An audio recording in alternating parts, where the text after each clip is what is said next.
Hello guys, আসসালামু আলাইকুম। Welcome to my channel cooking memories. আজকে আপনাদের জন্য একটি মজাদার রেসিপি নিয়ে চলে আসলাম। বলুন তো দেখি আজ কী করে দেখাতে পারি। আজকে করে দেখাবো কাচ্চি বিরিয়ানির রেসিপি। কাচ্চি বিরিয়ানি ছোট বড় সবার আমাদের অনেক পছন্দ। আজকে কাচ্চি বিরিয়ানির রেসিপির জন্য আমি এখানে 1.5 কেজি পরিমাণ গরুর মাংস নিয়ে নিয়েছি। এবার গরুর মাংসকে ধুয়ে ছোট করে টুকরো করে আপনাদের প্রয়োজন মতো এবার পানি ঝরিয়ে নিয়ে একটি বাটিতে আমি নিয়ে নিলাম। তারপর সবগুলো মশলার উপকরণ দিয়ে দিব। প্রথমে আমি 1 টেবিল চামচ পরিমাণ আদা রসুন বাটা দিয়ে দিয়েছি। তারপর আমি গরু মাংসর উপর দিয়ে দিব কাঁচা জিরা বাটা। কাঁচা জিরা বাটা আমি এখানে 1/2 টেবিল চামচ পরিমাণ দিয়ে দিয়েছি। আজকে কাচ্চি বিরিয়ানির রেসিপির জন্য আমি দুটো রেডিমিক্স মশলা ব্যবহার করব। এখানে আমি পাকিস্তানি শান মশলার একটি প্যাকেট নিয়ে নিয়েছি। 3 ভাগের 2.5 ভাগ পরিমাণ আমি দিয়ে দিয়েছি। আর আরেকটি প্যাকেট নিয়েছি রাঁধুনি বিরিয়ানি মশলা। এখানে আমি 1/2 প্যাকেট রাঁধুনি বিরিয়ানি মশলা দিয়ে দিলাম। এবার সামান্য লবণ দিয়ে দিব। এখানে আপনাদের প্রয়োজন মতো আপনারা লবণ দিয়ে দিবেন। তারপর আমি এখানে টক দই দিয়ে দিয়েছি। আমার হাতের কাছে টক দই ছিল না বিধায় আমি এখানে ঘরোয়াভাবে টক দইটি বানিয়ে নিয়েছি। এবার আমি টমেটো কেচাপ দিয়েছি 2 টেবিল চামচ পরিমাণ। তারপর গরুর মাংসকে নরম করার জন্য আমি এখানে কাঁচা পেঁপে খোসা বাটা নিয়ে নিয়েছি 2 টেবিল চামচ পরিমাণ। এবার সবগুলো উপকরণকে আমি ভালো করে মিক্স করে নেব। আর ভালো করে এমনভাবে মিক্স করবেন যাতে কোনো অংশে বাদ না পড়ে। এভাবে আমি অনেকক্ষণ মিক্স করে নিলাম। তারপর আমি লাল মরিচের গুঁড়ো নিয়ে নিলাম। লাল মরিচের গুঁড়ো আমি 1.5 চা চামচ পরিমাণ দিয়ে দিব। আর আমি এখানে দিব ধনিয়া গুঁড়ো। এখানে আমি ধনিয়ার গুঁড়ো দিয়ে দিলাম। এখানে আমি 1.5 চা চামচ পরিমাণের মতো বা 1 চা চামচের একটু উঁচু করে দিয়েছি, তাই আমি আর চামচ ব্যবহার করলাম না। তারপর আমি দিয়ে দিয়েছি আরও টমেটো কেচাপ। এখানে টমেটো সসটা অবশ্যই দিতে হবে, টেস্টটা ভালো আসে। তারপর আমি আবার মাংসগুলোকে মিক্স করে নিলাম। তারপর এখানে আমি একটি ভোলে আলু 2 টুকরো করে কেটে নিয়েছি, তা মরিচের ফাঁকি দিয়ে দিলাম 1 চা চামচ পরিমাণ। তারপর লবণ দিয়ে দিলাম সামান্য পরিমাণ। তারপর আমি এখানে জর্দা রং ব্যবহার করব, বা ফুড কালার হাতের কাছে থাকলে আপনারা ফুড কালারও ব্যবহার করতে পারবেন। এবার আমি ভালো করে মিক্স করে নিলাম।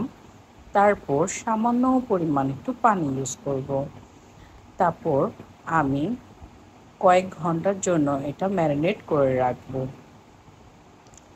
তারপর আমি আবারও মাংসতে ফিরে আসলাম। মাংসের মধ্যে আমি এখানে গুঁড়ো দুধ ব্যবহার করছি। তারপর সামান্য পরিমাণ ঘি দিয়ে দিলাম 1 টেবিল চামচ পরিমাণ। এবার আমি উপকরণের উপর সয়াবিন তেল দিয়ে দিলাম। এখানে সামান্য পরিমাণ সয়াবিন তেল দিব। আমি আবারও প্রয়োজন মতো তেল দিয়ে দিব। এখানে কিছুটা পরিমাণ দিয়ে দিলাম।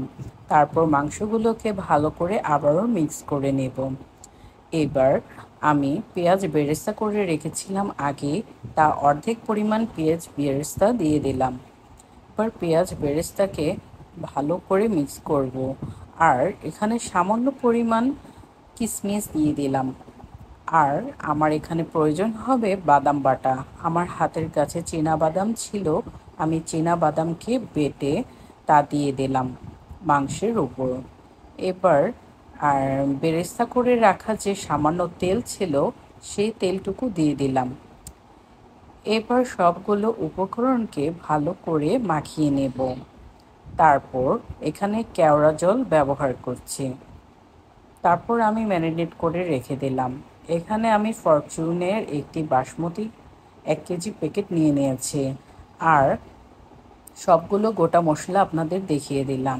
এবার আমি একটি বড় হাঁড়িতে পানি নিয়েছি ফুটিয়ে, তারপর কেওড়া জল দিয়ে সবগুলো গোটা মশলা আমি বয়ল করে নিচ্ছি। এবার চালগুলোকে 70% কুক করে নেব আর ঝরিয়ে নেব। এবার জাঁড়িতে ঝরিয়ে নিয়েছি, আপনাদেরকে দেখিয়ে দিলাম। এবার ম্যারিনেট করা মশলার মাংসগুলোর উপর আমি চালগুলোকে বিছিয়ে দিলাম। এভাবে আমি সবগুলো চালকে ছড়িয়ে দিলাম। এবার একটি বাটিতে কিশমিশ, আলু বখরা ও আস্ত কাঁচামরিচ দিয়ে দিলাম। এবার কাঁচামরিচের উপর সবগুলোর উপর আমি সামান্য গুঁড়ো দুধ ছিটিয়ে দিলাম ও চাউলের উপর আমি গুঁড়ো দুধ ছিটিয়ে দিলাম। এবার একটি বাটিতে আমি গরুর লিকুইড দুধ নিয়েছি।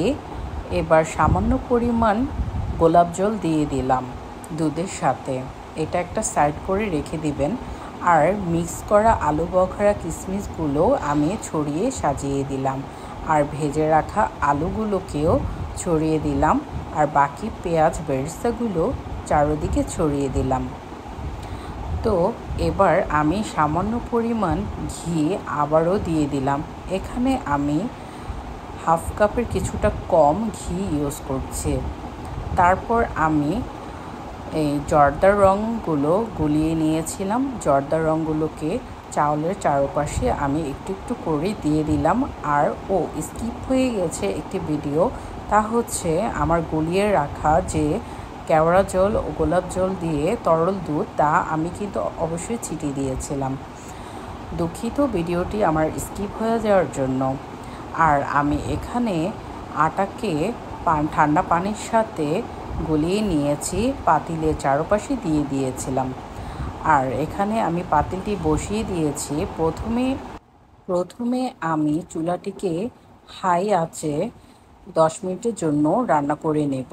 তারপর নিচে একটি তাওয়া দিয়ে আমি একদম লো না আবার মিডিয়ামও না, মাঝামাঝি আকারে আমি 1.5 ঘন্টা রান্না করে নেব। তো 1.5 ঘন্টা পরে চলে আসলাম।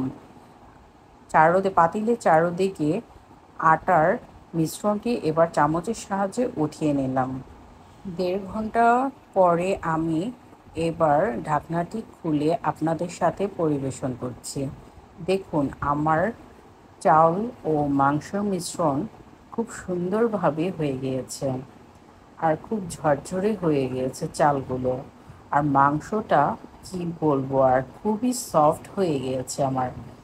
তো এভাবে আপনারা যদি প্রত্যেকটা স্টেপ বাই স্টেপ ফলো করে রান্না করেন, তাহলে অবশ্যই মাংস ও সাথে চালের কম্বিনেশনটি খুব দারুণ লাগবে। তো হয়ে গেল আমার আজকে অসাধারণ মজাদার কাচ্চি বিরিয়ানির রেসিপি। ভিডিওটি ভালো লেগে থাকলে অবশ্যই লাইক ও কমেন্টস করতে ভুলবেন না।